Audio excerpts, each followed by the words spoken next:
अस्सलाम वालेकुम, नमस्कार, सत श्री अकाल एंड गुड इवनिंग। मैं हूं अर्ज़ू काज़मी और आप देख रहे हैं पॉइंट ऑफ व्यू। हमारे साथ हैं जी रज़ा रूमी साहब, जो कि सीनियर जर्नलिस्ट हैं, अपना ज़बरदस्त किस्म का यूट्यूब चैनल भी चलाते हैं, नया दौर के नाम से। बहुत शुक्रिया सर कि आज आप आए। Thank you so much. Welcome, welcome, thank you.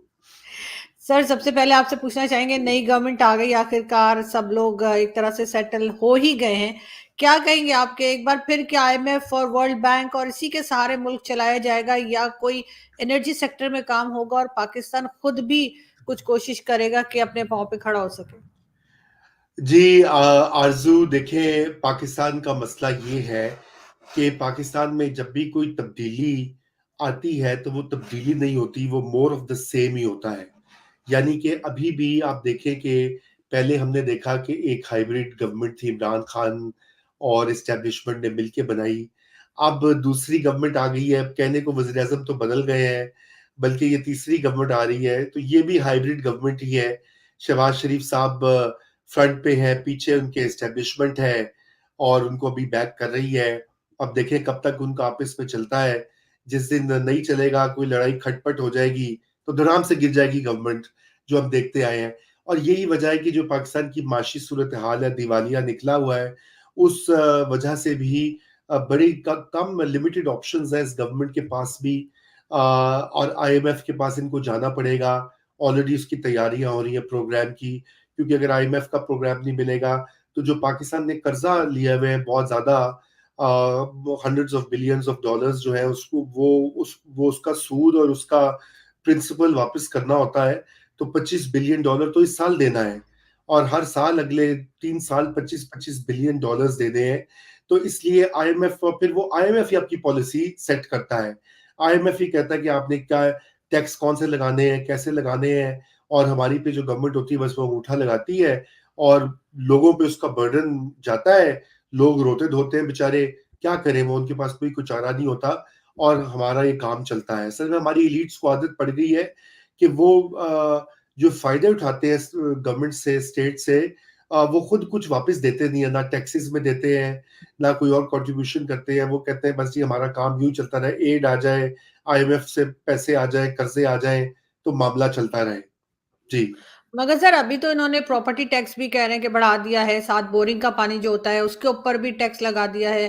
Gas के बिल्स में 155% इन्होंने कहा है कि इजाफा हो रहा है, और इसी तरह से हर चीज महंगी कर रहे हैं। मगर उसके बावजूद एनर्जी सेक्टर जो है, जब गर्मियां शुरू होंगी, लोड शेडिंग फिर शुरू हो जाएगी, तो लोग कह रहे हैं कि एनर्जी सेक्टर में कोई काम नहीं हो रहा जिससे लोग अपनी फैक्ट्रीज ओपन कर सकें। या अगर भारत के साथ जैसे ट्रेड की बात की जा रही है, इसाक डार साहब ने कहा है कि भारत के साथ ट्रेड करना चाहते हैं, पाकिस्तान क्या बनाएगा और क्या भारत को देगा?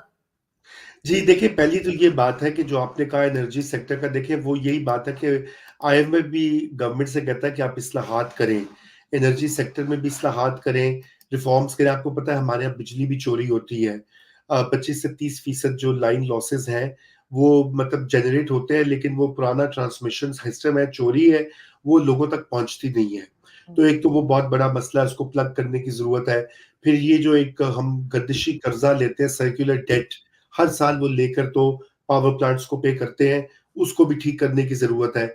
और यही बातें हैं कि जब तक पाकिस्तान में सियासी इस्तेहकाम नहीं होता, पॉलिटिकल स्टेबिलिटी नहीं आती, आप इस तरह के रिफॉर्म्स कर नहीं सकते, क्योंकि लड़ाई-झगड़ा लगा रहता है।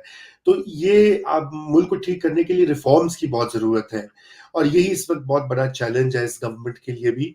दूसरी जो बात आपने कही, हाँ, इकोनॉमी को एक ठीक करने का जो तरीका है, वो बिल्कुल ये है कि आप इंडिया के साथ ट्रेड खोलें। और इंडिया एक बहुत बड़ी मार्केट है, और इंडियन जो गुड्स हैं वो भी पाकिस्तान में ज़रूरत है। देखें ना, यहाँ पे टमाटर और हरी मिर्चें, गंदम, ये चीज़ें ख़त्म होती तो हम ऑस्ट्रेलिया से, स्पेन से, पता नहीं कहाँ-कहाँ से इम्पोर्ट कर रहे होते हैं। हमारे पड़ोस में हिंदुस्तान है, हम वहाँ से क्यों नहीं इम्पोर्ट कर सकते, ताकि लोगों की ज़िंदगियाँ भी आसान हो, और हमारी जो चीज़ें प्रोडक्ट्स होती हैं, वो वहाँ भी ख़ुसूसन इंडियन पंजाब में और आगे जाकर उसकी उसकी अच्छी खासी डिमांड हो सकती है। लेकिन हमारी पॉलिटिकल जो इश्यूज है और इंडिया के साथ जो तनाज़ात हैं, उनको ख़त्म करने की ज़रूरत है। और ये ट्रेड जब खुलेगा तो इससे पाकिस्तान को बहुत फ़ायदा होगा। इसके ऊपर बहुत सारे लोगों ने लिखा भी है। बहुत से फॉरेन पॉलिसी में मुझे याद है, एक वर्ल्ड बैंक के एक साबिक जो उनके हैं ऑफिशियल, उन्होंने ये कहा था कि पाकिस्तान अगर ट्रेड करेगा हिंदुस्तान के साथ तो उसको $10 बिलियन का फायदा हो सकता है। बड़ा अच्छा ये आर्टिकल है, मैं आपके व्यूअर से भी कहूंगा, उसका नाम है पाकिस्तान मिसिंग मार्केट। और उन्होंने उसके पूरा जायजा लिया था। उन्होंने कहा था कि पाकिस्तान को बहुत ज्यादा इससे फॉरेन एक्सचेंज मिल सकता है और जो हमारा क्राइसिस है इकोनॉमिक वो बेहतर हो सकता है। तो मेरा ख्याल है कि it is a big opportunity. और ये नहीं है कि सिर्फ पाकिस्तान को भी फायदा होगा, इंडिया को भी किसी ना किसी तरीके से। उन्होंने लिखा था, ये इनका नाम था मेरे ख्याल से संजय कठोरिया। उन्होंने कहा था कि इंडिया को भी फायदा इससे होगा, जरूरी नहीं कि जो है सिर्फ पाकिस्तान को फायदा होगा। देखिए इंडिया जो है ना, आपको पता है, अपने एनर्जी की बात की, वो पावर बांग्लादेश और नेपाल को, जो उनकी सरप्लस कैपेसिटी है, वो ऑलरेडी एक्सपोर्ट कर रहे हैं। तो पाकिस्तान में क्यों नहीं वो एक्सपोर्ट कर सकते? अगर हम ट्रेड खोलेंगे बिल्कुल हमें वहां से आएगा ना, और उससे हमारे अमन और शांति बढ़ेगी इस रीजन में। ट्रेड का तो एक ये बहुत बड़ा लॉन्ग टर्म फायदा तो ये होगा ना आरजू, कि जो है हमने जो ये मुस्तकिल फटा बनाया हुआ इंडिया के साथ खामखा में, वो बेहतर होगा। और मैं समझता हूँ कि इंडिया में नरेंद्र मोदी जो है वो भी अपनी लेगेसी अब छोड़ना चाहेंगे। वो साउथ एशिया की तरफ भी, वो भूटान गए हुए थे, बांग्लादेश से उन्होंने अच्छे ताल्लुकात कर लिए हैं, उन्होंने मुस्लिम कंट्रीज के साथ अच्छे ताल्लुकात किए हैं, UAE, Saudi Arabia, Kuwait, Qatar. तो पाकिस्तान के साथ भी किए किए जा सकते हैं, हर चीज मुमकिन है, प्रोवाइडेड ये कि हमारी तरफ से भी थोड़ी सी पॉलिसी की चेंज हो और इंडिया भी थोड़ा सा जो है रीथिंक करे अपनी पॉलिसी। जी।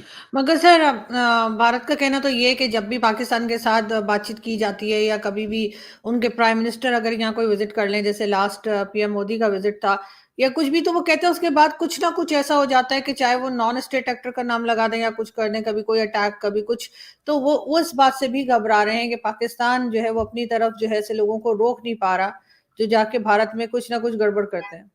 देखिए अभी तो काफी अरसे से आपने देखा होगा उसमें कमी आई है, क्योंकि हमारी जो अब इस्टेब्लिशमेंट है ना, पिछले जो जनरल बाजवा थे और अभी जो जनरल आसिम मुनीर हैं, आई थिंक वहां पे भी एक तरह की ये पॉलिसी आ गई है कि इंडिया के साथ ज्यादा हमने वो वाली माजी वाला काम नहीं करना, क्योंकि उसका नुकसान ही हुआ है, पाकिस्तान को कोई फायदा तो हुआ नहीं।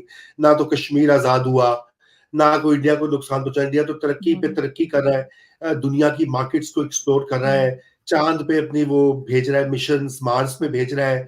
तो इधर जो पाकिस्तान में क्या हासिल हुआ, सिवाय इसके कि हम हमारी इकोनॉमी डिक्लाइन कर गई है। तो मेरे ख्याल से वहां पे रीथिंक आ गया हुआ है।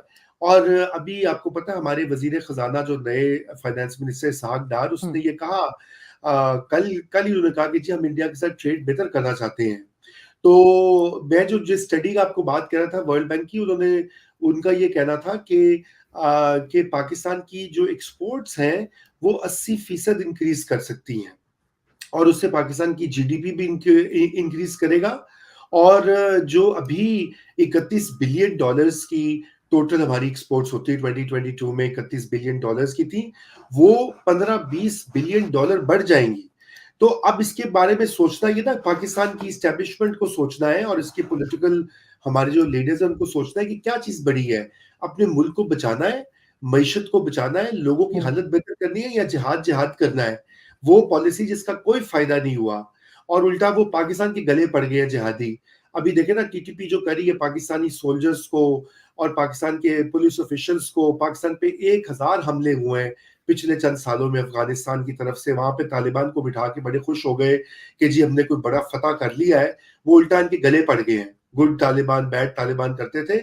ये पॉलिसी आउटडेटेड हो गई है आरजू, और इस पॉलिसी को अब खत्म करना चाहिए। अगर हिंदुस्तान को ये मसला है तो हमें हिंदुस्तान को कॉन्फिडेंस में लेकर उनको अश्योरेंस भी करनी चाहिए, ऑल्दो कि हमारी तरफ से कम हुई है पिछले 2-3 सालों में। आप देखो cross border infiltration, even Indian data भी ये बताता है कि वो पहले की तरह नहीं हो रहा। और कश्मीर में ये आर्टिकल 370 के बाद जो है बिल्कुल पाकिस्तान ने इसके ऊपर जो है बड़ी क्लियर एक पॉलिसी रखी हुई है कि वहां पे अब हमने क्रॉस बॉर्डर मिलिटेंसी को नहीं सपोर्ट करना, बल्कि अगर कोई कश्मीरी खुद जो भी करते हैं वो करें। हमारी ऑफिशियल पोजीशन है कि हम उनकी अखलाकी यानी मॉरल उनको सपोर्ट देंगे, पॉलिटिकल सपोर्ट देंगे, क्योंकि ये जिहाद वाला मामला जो है ये बिल्कुल खराब होगा। आपको पता है एफएटीएफ की वजह से भी पाकिस्तान पे पाबंदियां लगने वाली थी।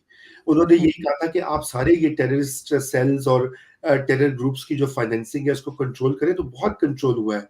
अभी देखें ना, हाफिज सईद भी बंद है और भी इस तरह के जो लीडर्स हैं बहुत सारे, वो उनको भी बंद किया गया है या उनको उन पे मुकदमे चल रहे हैं। तो पाकिस्तानी स्टेट चाहे तो वो ये कर सकती है, ऐसी बात नहीं है। लेकिन बात यही है ना कि अकल अकल आए तो फिर बात बनती है। जी। लेकिन सर बिल्कुल आपने सही कहा, जो फॉरेन मिनिस्टर हैं आजकल इसाक डार साहब, उन्होंने कहा है कि बिजनेस कम्युनिटी ये चाहती है पाकिस्तान की कि बिजनेस एक बार फिर जो है वो भारत के साथ किया जाए। लेकिन ये बंद तो इमरान खान साहब ने किया था, भारत ने तो बंद नहीं किया था। भारत के जिससे भी बात करें, जो भी हमारे पैनलिस्ट आते हैं, वो ये कहते हैं कि हमने तो नहीं किया, ये तो इमरान खान की गवर्नमेंट थी जिसने डिसाइड किया था कि जी 2019 में आई थिंक जी हमने नहीं करनी ट्रेड। तो ये अपने ही गले में बार-बार हम जो है वो फंदा लगाते हैं, अपने लोगों को नुकसान पहुँचाते हैं। साथ अभी सेनेटर मुश्ताक अहमद साहब जो है उनका कहना है कि जी पहले कश्मीर की बात कीजिए, फिर ट्रेड की बात कीजिए। मतलब कौन-सी दुनिया में रहते हैं ये लोग और क्या चाहते हैं? वहाँ पे आप देख रहे हैं जो डेवलपमेंट हो रही है, जो गल्फ कंट्रीज़ वहाँ पे पैसा लगा रही हैं कश्मीर में। हमारी तरफ कश्मीर जो है उसका तो हाल ही खराब है। देखें, पहली तो ये बात है कि 100% तो कभी भी आपको सपोर्ट नहीं मिलेगी। इवन हुँ, इंडिया में भी अगर ये ट्रेड खुलता है, तो बहुत सारी वॉइसेस होंगी, वो कहेंगी आप क्यों हुँ। पाकिस्तान के साथ ट्रेड कर रहे हैं? मत करें, पाकिस्तान पे भरोसा नहीं किया जा सकता, विश्वास नहीं किया जा सकता, आपको पता ही है। हुँ, वहाँ भी ऐसी वॉइसेस हैं। पाकिस्तान में भी ऐसी हैं, सेनेटर मुश्ताक जमात इस्लामी से उनका ताल्लुक है। हुँ, और भी जो राइट विंग के लोग हैं, मेरे ख्याल से इमरान खान की पार्टी भी अपोज़ करेगी। लेकिन बात ये है कि जो ज़्यादा पाकिस्तान में इस वक़्त सक्सेसेस है, बिज़नेस कम्युनिटी हो, पॉलिटिकल पार्टीज़ हो, एस्टेब्लिशमेंट हो, वो ये चाहते हैं कि एक नया फ़ेज़ स्टार्ट हो और पाकिस्तान की देखें, पाकिस्तान का सर्वाइवल इससे लिंक्ड है। और ट्रेड तो एक चीज़ है ना, आरज़ू देखिए अभी क्लाइमेट चेंज जो हो रही है उसका पाकिस्तान और इंडिया और बांग्लादेश सब वल्नरेबल हैं। टॉप 10 कंट्रीज़ जो वल्नरेबल है दुनिया में, उनमें साउथ एशिया के ममालिक हैं।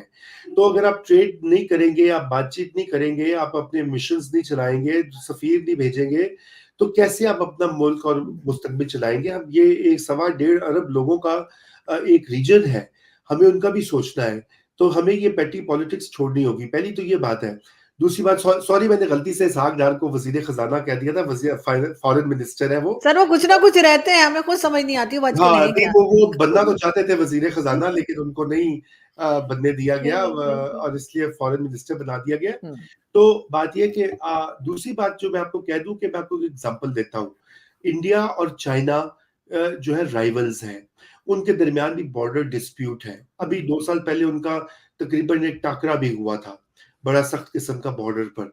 लेकिन उसके बावजूद वो ट्रेड करते हैं। $100 बिलियन का ट्रेड वॉल्यूम है उनके दरमियान।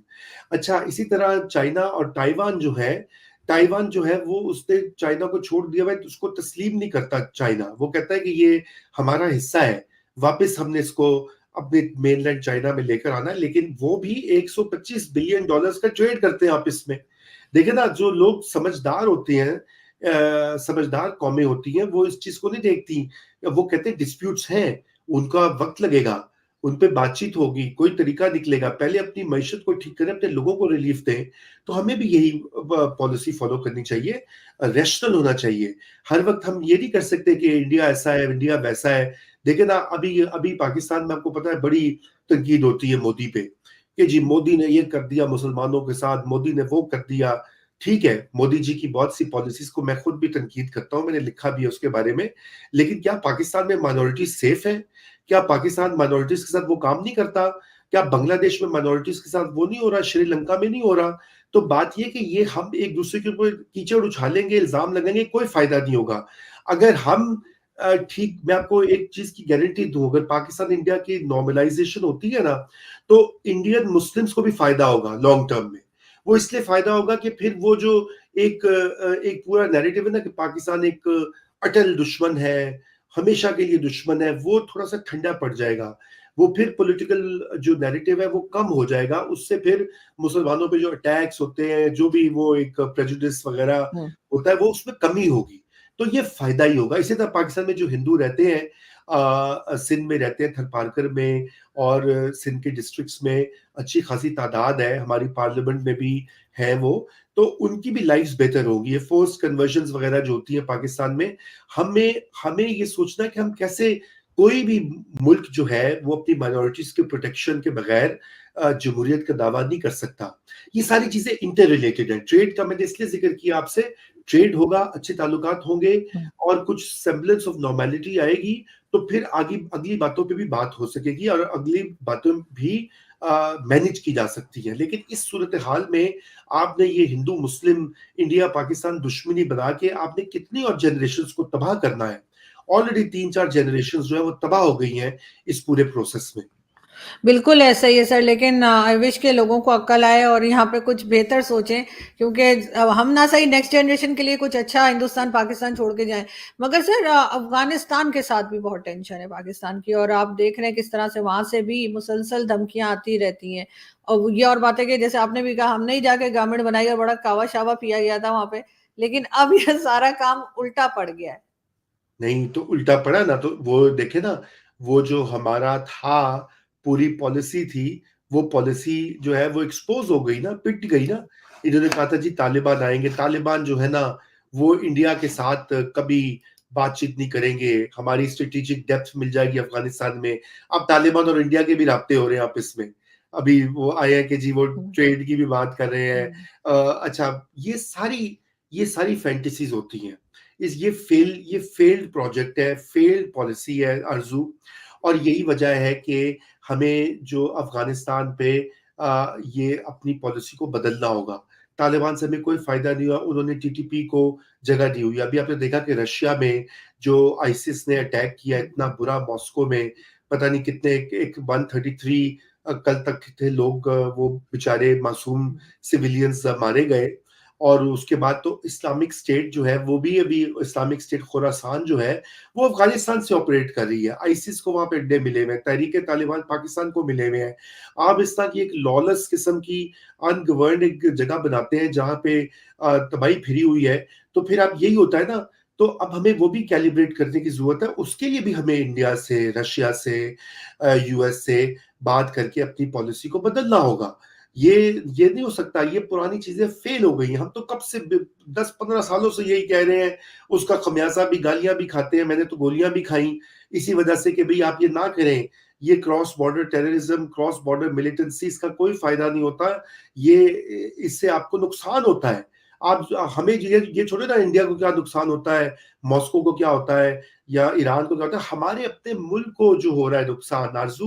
जो रेडिकलाइजेशन पाकिस्तान में हुई है, जिहादी माइंडसेट बढ़ा है, और जो इस तरह के टेरर ग्रुप्स बनाए, अब उनको लड़ लड़ के पिछले 5-6 साल में आर्मी लगी हुई है।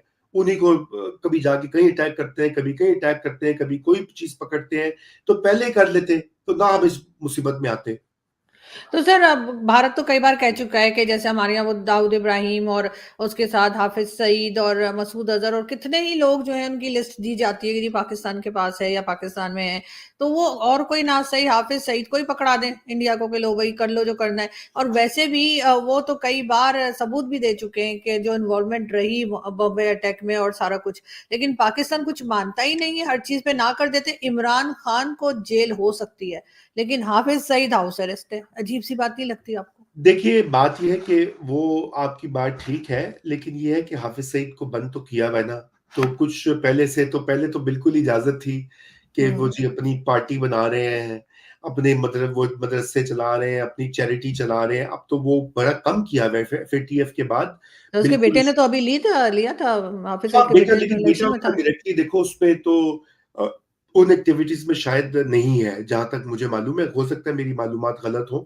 लेकिन देखिए आरजू, ये बात मैं आपको बताऊं इसका तरीका क्या है। इसका तरीका ये है कि गो बाय द बुक। मुंबई के जो अटैक्स हैं उसके ट्रायल्स चल रहे हैं पाकिस्तान में। आप वो ट्रायल्स एक्सपीडाइट करें, प्रोसिक्यूटर्स को मत रोकें, आप पनिश करें उन लोगों को। Pakistani courts can do it. आप उनको पनिश करें, उनको सजाएं दें जो उनकी सजाएं बनती हैं, और दिखाएं इंडिया को कि we mean business. Nawaz Sharif ने यही कहा था ना। नवाज शरीफ ने यह कहा था कि मुंबई ट्रायल्स के प्रोसिक्यूशन होनी चाहिए और जस्टिस मिलना चाहिए। देखिए, मुझे इससे गरज नहीं है कि जो मुंबई में लोग बेचारे मारे गए वो उनका मजहब क्या था। मेरे लिए वो इंसान है, मेरे लिए वो इस खित्ते के लोग हैं। कभी वो और हम एक होते थे, आज भी वो हम, हमारे साउथ एशियन, हमारी आइडेंटिटी तो एक है ना। और वैसे भी कोई गरीब सिविलियन जो है, देखिए जंग में आप फौजियों के साथ मुकाबला हो, पैरामिलिट्री का पैरामिलिट्री के साथ मुकाबला, वो और बात होती है। वो इंटरनेशनल लॉ भी कहता है हाँ ठीक है आप लड़ाई करें, लेकिन सिविलियंस के ऊपर जाके गोलियां चलाना, उनको यरगमाल बना लेना, मेरे तो बहुत शर्मिंदा उस दिन से। और अक्सर मेरे इंडियन फ्रेंड्स ये बात भी करते हैं, तो मेरे पास कोई जवाब नहीं होता, मैं क्या उनसे कहूँ। तो मुंबई का हमें ये सोचना चाहिए कि मुंबई के बाद एक सी चेंज आया। पहले कुछ गुडविल होती थी पाकिस्तान के लिए, पाकिस्तानियों के लिए इंडिया में। मुंबई में जो ये कारनामा किया पाकिस्तानी ग्रुप से जाकर, पाकिस्तान की गुडविल बहुत कम हुई है। इंडियन मीडिया में, इंडियन इंटेलिजेंशिया में, इंडियन पॉलिटिकल पार्टीज में जब भी कोई ऐसी बात होती है तो वो कहते हैं जी what about Mumbai, and they right. अच्छा, इसी तरह समझौता एक्सप्रेस वाला मामला भी है, वो भी रेस करना चाहिए। वहां भी इंडियन हैड डिस्कवर हुआ था, और वहां भी इंडिया को चाहिए कि वो वहां के भी लोग, आप देखें कि उनको भी बहुत सारे लोगों को छोड़ दिया गया इंडियन कोर्ट्स की तरफ से, उनको भी प्रोसिक्यूट होना चाहिए। ये एक नया आगाज किया जा सकता है, और ये कोई इतना कॉम्प्लिकेटेड टास्क नहीं है। हमें ये देखने की जरूरत है कि हमारा मुकाबला पता क्या होना चाहिए, आईटी में, इकोनॉमी में, एजुकेशन में, साइंस में, टेक्नोलॉजी में, इनोवेशन में, वहां पे जंग लड़े। ठीक है, ये जंग लड़े। किसने ज्यादा गुर्बत खत्म की, इंडिया ने कि पाकिस्तान ने? किसने साफ पानी दिया अपने लोगों को पीने का, इंडिया ने कि पाकिस्तान ने? किसने औरतों के हकूक का तहफ़्फ़ुज़ किया? किसने अच्छे माइनॉरिटीज को डील किया, इंडिया ने कि पाकिस्तान ने? ये जंग, जिहादी और क्रॉस बॉर्डर मिलिटेंसी, इसको बंद करें। ये 21st सेंचुरी है, बहुत हो गई है। This is enough, I mean जिसे कहते हैं इनफ इज इनफ। बिल्कुल ऐसा ही है सर, और ऐसा ही होना भी चाहिए। लेकिन बात यही है कि बाकी चीजें तो अपनी जगह, लेकिन माइनॉरिटी तो इंडिया की जो मैंने देखी है वो तो बड़े गुंडागर्दी किस्म की दिखाते हैं रोड के ऊपर भी और सब जगह। उस पर मुझे बड़ी सुननी पड़ती है, लेकिन बहरहाल रोड ब्लॉक कर देंगे या कुछ भी कर देंगे। हमारी माइनॉरिटी तो कभी सिंगल बंदा खड़े होकर कुछ नहीं बोल सकता कहीं पे, इतनी डरी सहमी हुई है, जो थोड़ी बहुत हमने छोड़ दी देखिए, है। हमारी माइनॉरिटी सबसे पहले तो बहुत कम है ना। हमारे तो हम्म। माइनॉरिटीज ही बड़ी ओवर द इयर्स कम हो गई है, 3-4% रह गई है। हम्म। ठीक है ना? तो अब ओवरवेलमिंगली एक मुस्लिम पॉपुलेशन है, इसलिए तो मुसलमान ही आपस में पहले एक दूसरे को मारते रहे, शिया सुन्नी हम्म। सेक्टेरियनिज्म। उन्होंने कहा हमें हिंदू क्रिश्चियन तो मिल नहीं रहा, हम्म। चलो पहले एक दूसरे के ऊपर तो चलाएं। लेकिन इंडिया में माइनॉरिटीज बहुत बड़ी हैं। मुस्लिम्स जो है वो मतलब ऑफिशियल फिगर जो भी हो 15-16% है। क्रिश्चियंस की बहुत बड़ी तादाद है, बुद्धिस्ट है, वगैरह वगैरह है। India is a very diverse and a plural country, और इसीलिए वहां पे आपको आवाज भी उनकी दिखाई देती है, उनकी मोबिलाइजेशन भी होती है। लेकिन वो भी सहमे हुए हैं, जाहिर बात है। वो सहमे भी इसलिए हुए हैं कि बहुत सी चीजें जो हमारी वजह से भी उनको नुकसान उठाना पड़ता है। और कुछ बीजेपी की, अपनी बीजेपी के अंदर जो हार्ड लाइनर्स हैं, या जो हार्ड लाइन सोच रखने वाले हैं लोग, क्योंकि वो भी पॉलिटिकली इसको यूज करते हैं ना, वो हर चीज के जिम्मा डालते हैं कि मुस्लिम्स एनिमी है, उन्होंने 1000 साल पहले आके ये किया था हमारे देश के साथ, हमें आके गुलाम बना लिया, कॉलोनाइज कर लिया। वो सारी बातें हिस्ट्री की बातें हैं। बात ये कि वो बातें हो गई, खत्म हो गई, it's over, let's move on. What lies in the future? अब जो इंडियन मुस्लिम्स हैं या इंडियन क्रिश्चियंस हैं, उनकी बड़ी सर्विसेज है अपने मुल्क के लिए, और मैं समझता हूँ वो बड़े नेशनलिस्ट भी। आप देखें ना, आप जब भी आप इंडियन मुस्लिम से बात करें, हालांकि बुरे भी हालात अगर उनके हैं बीजेपी के दौर में, तो वो कभी ये नहीं कहते कि हम प्रो पाकिस्तान हैं या हम सेपरेटिस्ट हो जाएंगे। वो इंडियन नेशनलिस्ट हैं, दे आर वेरी प्राउड। और खुद जो बाहर होते हैं, वो तो अभी भी मेरी तो बाहर ही बात होती है। इंडिया तो मैं 10 साल से नहीं गया। अब इस इंशाल्लाह वीजा मिलेगा तो इस साल मुझे जाना है इंडिया। बड़ी देर हो गई है, जाके देखें हम कि मोदी जी का टेन्योर कैसा जा रहा है। अब तो तीसरी बार वो इलेक्ट हो जाएंगे, तो और इम्कान यही लग रहा है। लेकिन ये कि आपको वो लोग बड़े लॉयल इंडियंस हैं, और ये पॉलिटिकल नारे होते हैं। देखिए, वोट लेने के लिए ना ये इस तरह की चीजें की जाती हैं, हमारे यहाँ भी की जाती है। हमारे यहाँ नहीं इस्तेमाल होता। हमारे यहाँ रियासत मदीना क्या थी, जो इमरान खान साहब कहते थे मैं रियासत मदीना बनाऊंगा, और हर बात पे जिहाद करेंगे, और हर चीज में मजहब कार्ड खेलते हैं। हम भी वही कार्ड खेलते हैं आरजू। मुझे तो देखें, आपस की बात है, आई नो कि आपके बड़े व्यूअर्स इंडियंस हैं, इसलिए मुझे बड़े कॉशियसली कहना पड़ता है कि मुझे पाकिस्तान में गालियां पड़ेंगी। ये इंडिया को जो कहते हैं ना जी, ओ जी बीजेपी ने वो कर दिया, तो वो कहती है भाई आप क्या करते हैं? आप पहले दिन से पाकिस्तान का मतलब क्या, ला इलाहा इल्लल्लाह, हालांकि ऐसा नारा, इसके ऊपर भी बड़ी कंट्रोवर्सी है कि ऐसा नारा हुआ ही नहीं था। आपने पहले दिन से वो किया हुआ, आप पहले दिन से खुद मजहब कार्ड खेल रहे हैं। हर पाकिस्तान का रूलर जो होता है, चाहे वो मिलिट्री हो, नॉन मिलिट्री हो, वो जी कहते हैं हम ये इस्लामी रियासत है, हम इस्लाम को यहाँ पे नाफिज करेंगे, पाकिस्तान इस्लाम का किला है, ये है। तो भाई जब आप ये करें तो वो भी तो यही कर रहे हैं, वो भी यही यही करेंगे पॉपुलर सपोर्ट और लेजिटिमेसी के लिए। असल में हमारे जो लोग हैं साउथ एशिया में, इंडिया पाकिस्तान में, सब कॉन्टिनेंट में, वो मजहबी हैं। ये एक रियलिटी है। हम लोग सब घर में, चाहे हम नास्तिक भी बन जाएं, एथीस्ट भी बन जाएं, तो हमारे पाकिस्तानी भी जो है, देखे ना, हम क्या ईद मनाना छोड़ देंगे? आप ईद के दिन नए कपड़े नहीं पहनेंगी यार? तो आप पहनेंगी, जो भी आपके, आप मजहबी हैं या नहीं है, या मैं हूं या नहीं हूं, हम ईद ईद भी मनाएंगे। एक जमाना था अब मैं बाहर हूं, हम तो दिवाली होली भी मनाते हैं। तो ऐसी बात नहीं है। तो बात ये कि ये हमारे एक कल्चर में हिस्सा है, और लेकिन उसको हमें सेलिब्रेट करना चाहिए, डाइवर्सिटी को सेलिब्रेट करना चाहिए। हमारे यहाँ एक जमाना था, मुझे याद है कि अभी देखो ना, हमारे कॉलेजेस में होली मनाई जाती है तो वहां पे जाके एडमिनिस्ट्रेशन रोक देती है, उनकी वीडियोस निकाल निकाल के गालियां देते हैं बच्चों को कि जी उन्होंने बिल्कुल। होली मनाई, दिवाली क्यों मनाई। अब इंडिया में भी यही हो रहा है ना, कि वो जो उन्होंने अभी रमजान में कोई जाके जो नमाज पढ़े थे फॉरेन स्टूडेंट्स, तो जाके उन्होंने अटैक किया, ये वही मिरर इमेज है। फेमिना रियाज ने कहा था, तुम बिल्कुल हम जैसे निकले, अब तक कहाँ छुपे थे भाई। तो ये एक लोग हैं हम, ये ना भूलो। मगर सर हम चाहते हैं पाकिस्तान को, तो हमने इस्लामिक कंट्री बनाना है, लेकिन हिंदुस्तान को हम चाहते हैं सेक्युलर रहे, क्यों हाँ, हिंदू राष्ट्र बन डेमोक्रेसी। जाए। पूरी दुनिया में 56 जो है वो इस्लामिक कंट्री हो सकती है, तो एक हिंदू कंट्री क्यों नहीं हो सकती? नहीं, वो भी ठीक कर रहे हैं। देखिए बात ये कि ये आपके और मेरे चाहने की तो बात नहीं है। बात ये है कि अगर हिंदुस्तान के अवाम वहाँ पे एक डेमोक्रेसी है, अगर वो वोट करते हैं, अगर वो एक हिंदू नेशनलिस्ट पार्टी को वोट करते हैं, तो हमें उस वोट को, who are we to object? ये उनकी मेजोरिटी का एक फैसला है। पहली तो ये बात है, डेमोक्रेसी ये होती है, ठीक है। अच्छा, हम ये जरूर कह सकते हैं, प्लीज माइनॉरिटीज को अटैक ना करें, ये जमहूरियत की अच्छी चीज नहीं है। Human rights are global, universal, आप उनको वायलेट नहीं कर सकते। लेकिन बात यह है कि हम इस पोजीशन में नहीं है कि हम हर वक्त इंडिया इंडिया इंडिया इंडिया उसको टारगेट करें, क्योंकि हम उससे बिल्कुल जो है ना एक्सपोज हो जाते हैं। वो अगले सही कहते हैं, वो कहते हैं आपने अपने मुल्क में क्या माशाल्लाह सबज बाग बनाया हुआ है, जन्नत बनाई हुई है, कि आप हमें लेक्चर दे रहे हैं माइनॉरिटी राइट्स पे। सर हालांकि देखिए ना, हमारी जो माइनॉरिटी कम हुई है उसमें भी तो सर हमारा ही कसूर है ना, ये मियाँ मिट्ठू और इस किस्म के लोग जो सिंध में हैं, जो बार बार लोगों को पकड़ के ले जाते हैं और जबरदस्ती इस्लाम कबूल करवाते हैं, इस वजह हाँ, से भी तो कम हुए ना हमारे लोग। वो जरा कॉम्प्लिकेटेड बात है। देखो उसमें बहुत सारी एक माइग्रेशन तो 47 में हुई थी ना, बहुत सारी माइग्रेशन बाद में 50s में 60s तक होती रही। आपको पता है 65 की वॉर तक पाकिस्तान इंडिया में वीजा का इशू नहीं था। आप ट्रेन का टिकट लेकर ना, अभी तो आप तो बहुत छोटी हैं आरज़ू, आपको तो उस वक्त पैदा भी नहीं हुई होंगी, तो आप ट्रेन का टिकट लेके अमृतसर जा सकती थी लाहौर से, या खोखरा पार से आप जा सकती थी। तो ये 65 के बाद वीजा रेजीम आई, बहुत से लोग आ जा रहे थे, बहुत से लोग उसका काम हुआ। फिर 71 में जब बांग्लादेश बन गया, बहुत बड़ी तादाद हिंदुओं की वहां थी, उससे भी बहुत बड़ी डिप्लीशन हुई। लेकिन ये बात दुरुस्त है कि हमने देखा है कि पाकिस्तानी क्रिश्चियंस जो हैं, उनमें जो पढ़े लिखे हैं, वो माइग्रेट कर गए, क्योंकि उन्होंने कहा ये कैसा मुल्क बन गया है कि यहाँ पे हमें आज़ादी नहीं है। तो जो पढ़े लिखे लोग थे लाहौर से, मेरे अपने बड़े जानने वाले थे, मेरी फैमिली के कई जानने वाले लोग थे, नेबर्स थे, वो चले गए थे। तो अभी इंडिया से भी जो जो पढ़े लिखे हैं मुसलमान या क्रिश्चियंस, वो भी माइग्रेट करें, मैं मिला हूँ कईयों को। लेकिन बात ये माइग्रेट करना, सब तो माइग्रेट नहीं कर सकते ना, करोड़ों लोग हैं, उनको वो they can't leave, they have to live in those countries. करोड़ों जो नॉन मुस्लिम्स हैं उनको पाकिस्तान में रहना है, करोड़ों मुस्लिम्स को इंडिया में रहना है। That's a reality. आप ना उन पे बॉम्ब गिरा सकते हैं, ना आप उनके साथ हिटलर वाला सलूक कर सकते हैं, और ना करना चाहिए।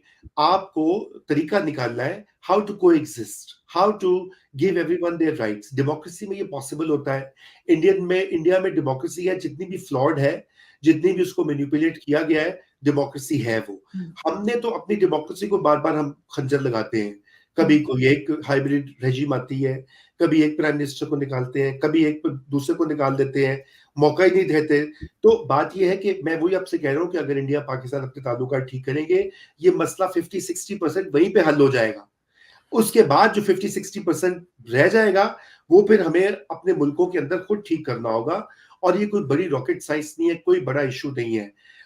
एक तरफ मोदी जी एक बार कह देंगे ना, मैं आपको बताऊं उनकी इतनी पावर है, वो एक बार अपने कैडर्स को कहेंगे ना कि ये काम नहीं करना, तो वो रुक जाएंगे। देखो ना, स्मृति ईरानी मदीना गई थी एक विजिट करने के लिए, क्योंकि सास भी कभी बहू थी, आपको याद ही होगा, जी, और जी, बिल्कुल। देखने वालों को भी याद है।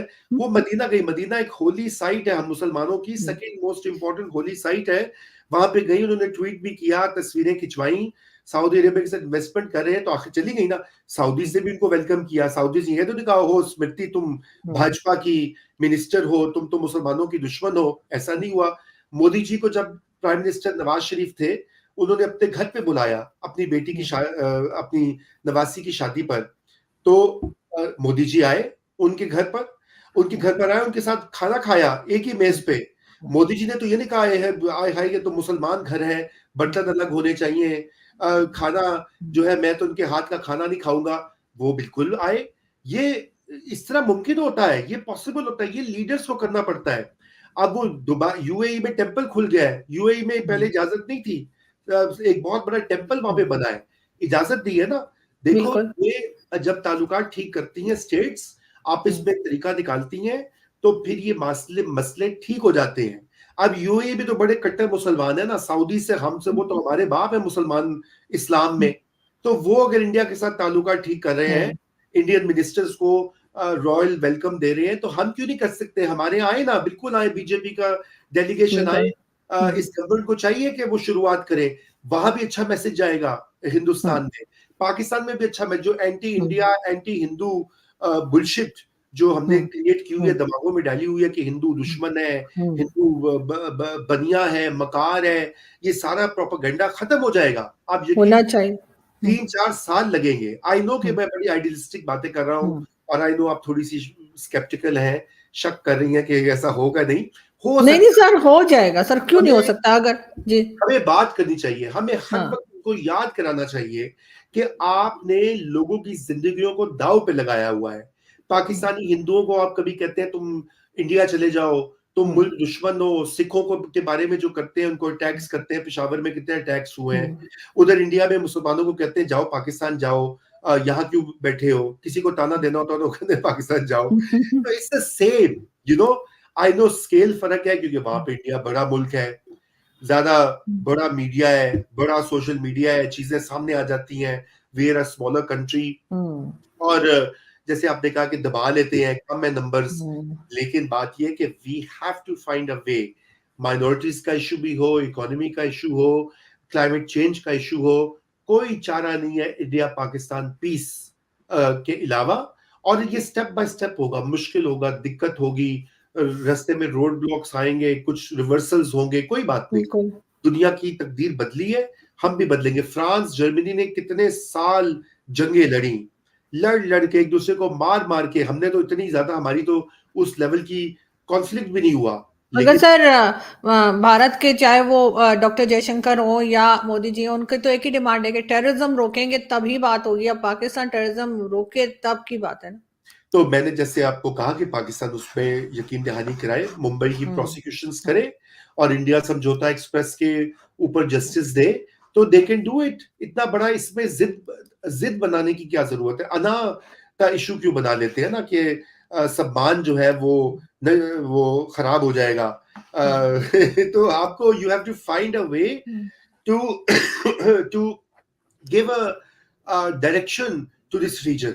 ये बातें पीछे रह जाएंगी। आज से 50-100 साल के बाद कोई नहीं देखेगा कि कौन था हाफिज सईद, क्या नहीं होगा। तो अगर हमने पीस अटेन कर लिया, तो लोग ये कहेंगे देखो ये दो मुल्क थे, लड़ लड़ के इन्होंने एक दूसरे के खिलाफ ये कुछ किया, अब ये इन्होंने फिर सुलह की, और कितना ये, क्योंकि हम दुनिया की सबसे एडवांस्ड रीजन बन जाएंगे। इंडिया ऑलरेडी ग्लोबल स्टेज पे छा गया है। उसके मुल्क में जो पाकिस्तान के लोग बाहर जाके कितना जबरदस्त अपनी कॉन्ट्रीब्यूशंस देते हैं, करते हैं, तो क्या वजह है कि हम ये रीजन जो है दुनिया का टॉप रीजन क्यों नहीं होगा? हम चाइना को पीछे छोड़ देंगे। बिल्कुल ऐसे ही सर, और होना भी यही चाहिए कि कुछ पॉजिटिव चीजें भी जो है उस रीजन में हो, खासतौर पे हिंदुस्तान पाकिस्तान को लेकर। Thank you so much sir कि आपने आज ज्वाइन किया। बहुत थैंक शुक्रिया। You, thank you, thank you, thank you. Bye.